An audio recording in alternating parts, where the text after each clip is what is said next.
Doc, pasensya ka na. Pero nung pumahayag ako sa experimental treatment, hindi ko in-expect na ganito pala kahirap ang pagdadaanan ng anak ko. Nakailang rounds na po tayo pero wala pa rin pagbabago ng kondisyon niya.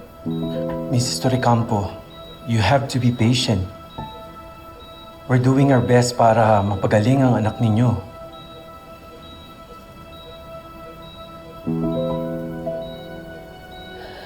Hindi ko na kaya nakikita nagsasuffer yung anak ko.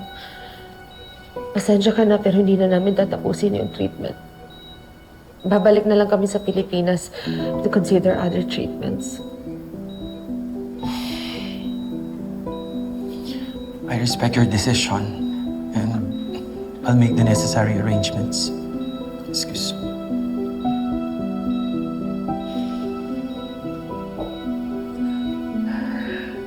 Mommy, I'm sorry. Gusto ko talagang kumalik for you, but Jasmine, the pain's just too much. It's okay. I understand and I'm sorry. I'm so sorry, anak. Dapat ako hihingi ng tawad sa'yo. Patawarin mo ako. Hindi ko na sana pinilit na dalhin kita dito. Tama ang daddy mo. I'm so sorry, anak. Uwi na tayo. This is gonna stop. Yes. Yes, titigil na to. Iuwi na kita. I'm sorry.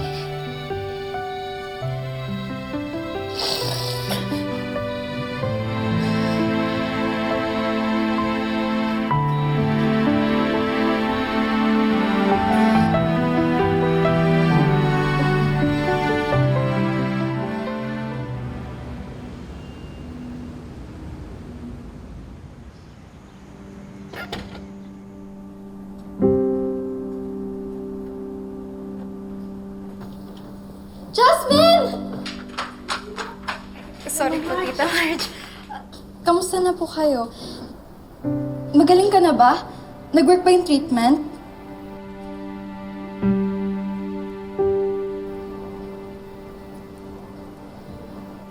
Jasmine? Jasmine, anak.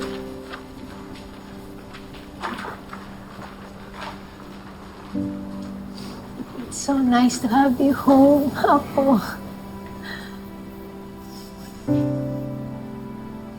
Apo,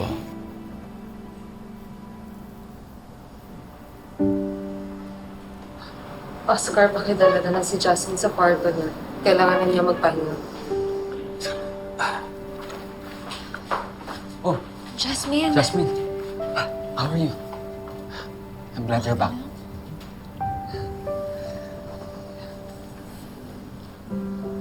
Sige lang.